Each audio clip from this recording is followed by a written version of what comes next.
O nosso encontro de hoje, do programa Uberlândia de ontem, Uberlândia de sempre, vai ser com uma verdadeira enciclopédia ambulante da história de Uberlândia, o professor José Lucindo Pinheiro. Quem conviveu com os bastidores da Câmara Municipal de Uberlândia nas décadas de 80 e 90, pôde perceber que a casa não funcionava sem ele, que na sua simplicidade dava aulas diárias de legislação e justiça. Ele é a memória viva da Câmara de Uberlândia.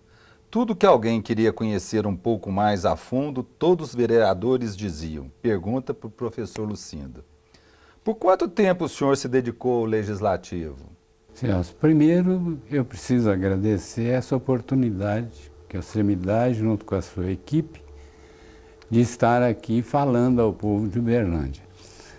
Segundo, eu durante praticamente 25 anos eu trabalhei na Câmara Municipal.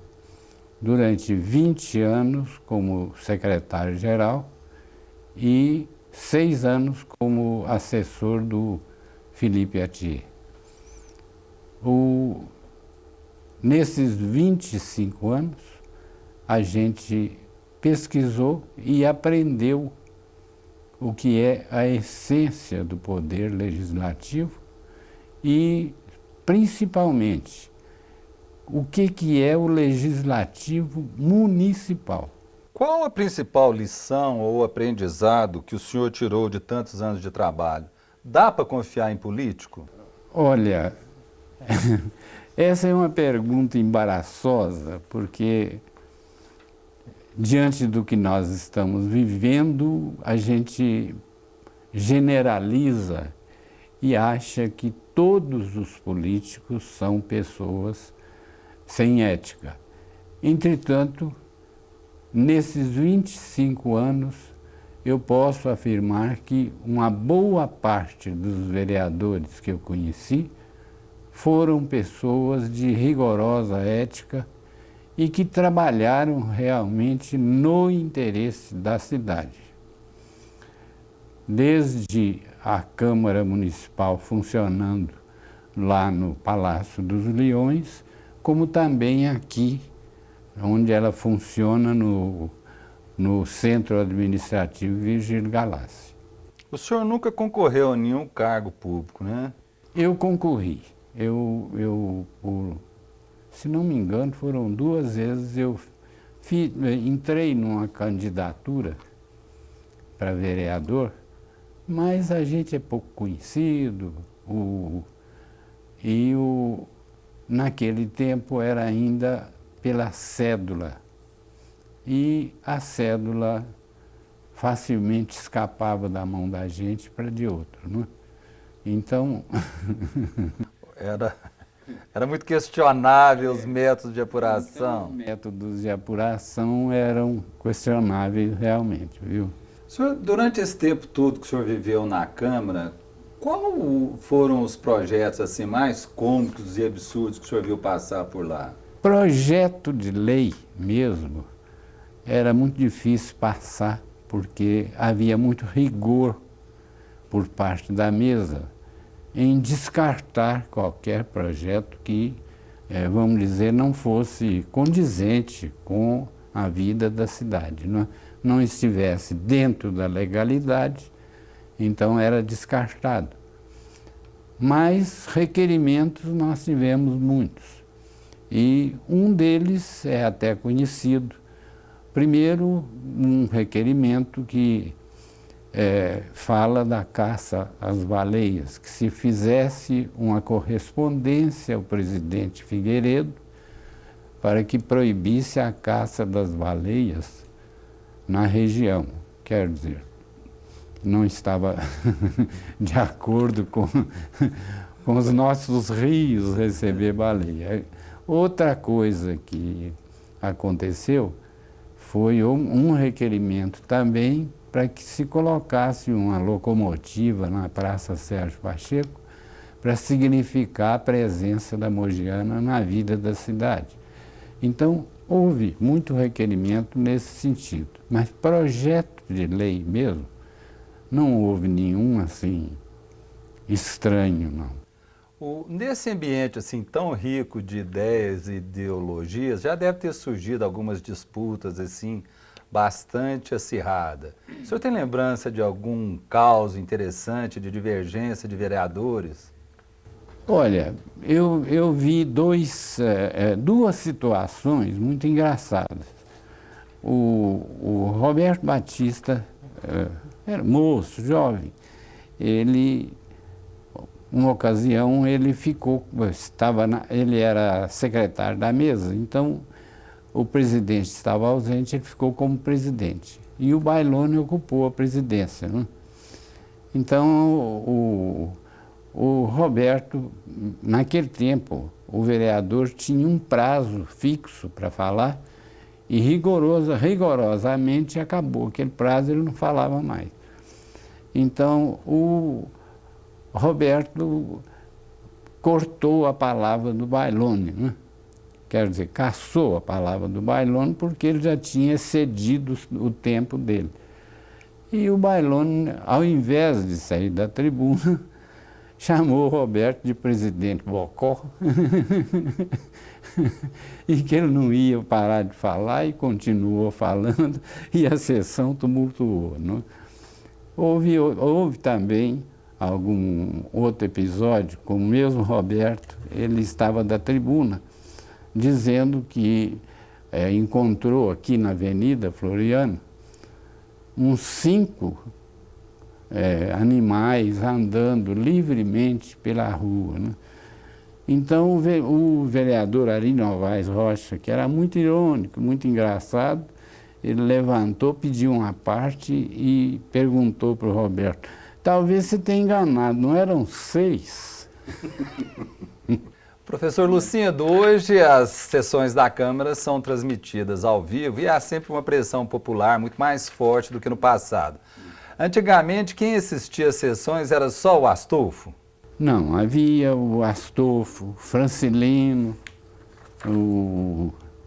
quem mais ali? Havia sempre uma turminha que estava ali Professor Lucindo, o vereador, quando é eleito, pode não ter nenhuma ou pouca vivência dos trabalhos do Legislativo. Quais foram as principais dificuldades que esses novatos que o senhor conviveu encontraram quando começaram suas carreiras na Câmara? Olha, quase todo vereador que chega até o Legislativo, ele faz uma ideia e encontra uma realidade completamente diferente. Porque a maioria deles não tem noção do que é um projeto de lei, de qual a tramitação do projeto de lei, a função das comissões dentro da Câmara Municipal. Então essas dificuldades vão surgindo no início e isso, de uma certa forma, inibe esses novatos para que eles tenham uma participação grande no começo. Mas depois de um certo tempo, eles já começam a se integrar no meio e conseguem depois colocar as próprias ideias, né?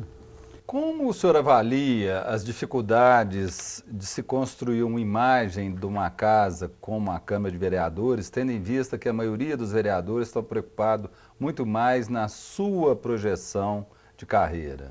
Olha, eu tenho observado o seguinte: a Câmara tem hoje uma ferramenta de comunicação que seria importantíssima na criação de uma imagem boa para ela, que seria a televisão. A TV legislativa, ela tem possibilidade de, vamos dizer, detalhar as ações da Câmara de uma maneira tal que o povo vai perceber quem está trabalhando para ele e quem não está. Mas da forma como está sendo feito, que é só a sessão em si, e, vamos dizer, aquele ritual da sessão, ele não focaliza o trabalho da Câmara. Ele focaliza só a já sessão, o né? resultado e, vamos dizer, a situação política só. Mas o trabalho que a Câmara realiza mesmo é muito grande.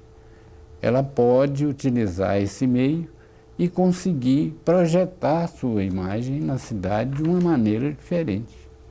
Professor, nesse período que o senhor teve lá na Câmara, qual foi o vereador que tinha melhor oratória dos que o senhor conviveu? Olha, eu convivi com um grande orador que se chamava Jeová Abrão. Era um homem que sabia usar a argumentação. Muitas vezes eu assisti isso. Um projeto de lei estava para ser aprovado. A maioria já estava inclinada a aprovar. O Jeová subia à tribuna e, com a argumentação dele, ele mudava todo o ambiente. E o projeto passava a ser rejeitado. Viu? Qual foi o mais belo gesto de dedicação e de valor político que o senhor presenciou durante seu tempo na Câmara? O mais belo gesto que eu vi foi na enchente de dezembro de 1986, quando houve aquela enchente na Rondon Pacheco. A Câmara, imediatamente que chegou a notícia, ela suspendeu os trabalhos e todos os vereadores desceram para ajudar aqueles que estavam sendo carregados pela enchente e tudo. E nesse trabalho, quem se distinguiu mais foi o presidente da época na Câmara, o Antônio Jorge Neto. Aliás, vamos dizer, uma das pessoas que eu considero um político autêntico, de ética, e que seu comportamento como presidente foi exemplar.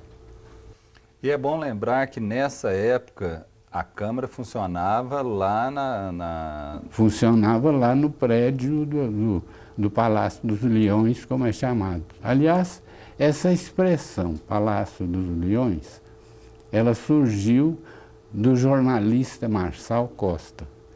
Ele foi que criou essa antonomásia para aquele palácio por causa dos leões. Professor, para encerrar, porque infelizmente a gente tem que terminar aqui, eu gostaria, tendo vivido tanto tempo junto ao Poder Legislativo e muito próximo do Executivo, na opinião do senhor, quais foram os maiores nomes públicos que o senhor conheceu aqui em Uberlândia? Olha, eu conheci muitos homens públicos que são verdadeiros exemplos e que vamos dizer, aos quais eu admiro muito.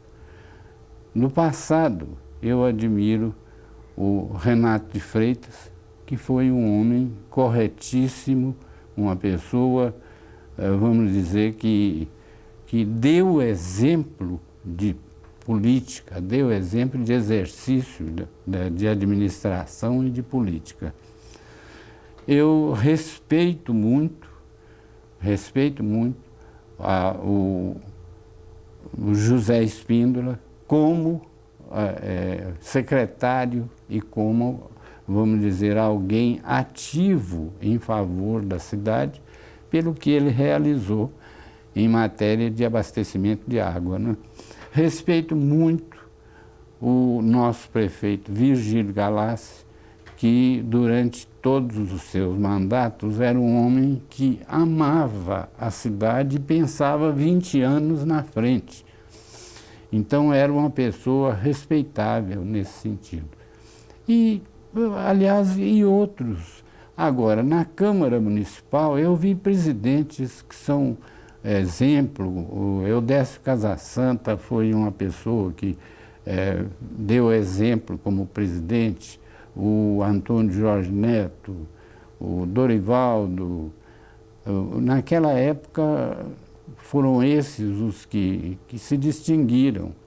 E depois, vamos dizer, mais tarde eu acompanhei também o Aristides de Freitas, que é uma pessoa muito justa.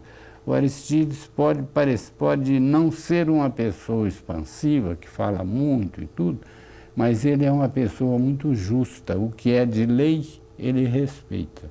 Muito obrigado, foi um prazer ter o senhor conosco aqui e esta oportunidade maravilhosa de conhecer momentos marcantes da nossa Câmara Municipal de Uberlândia.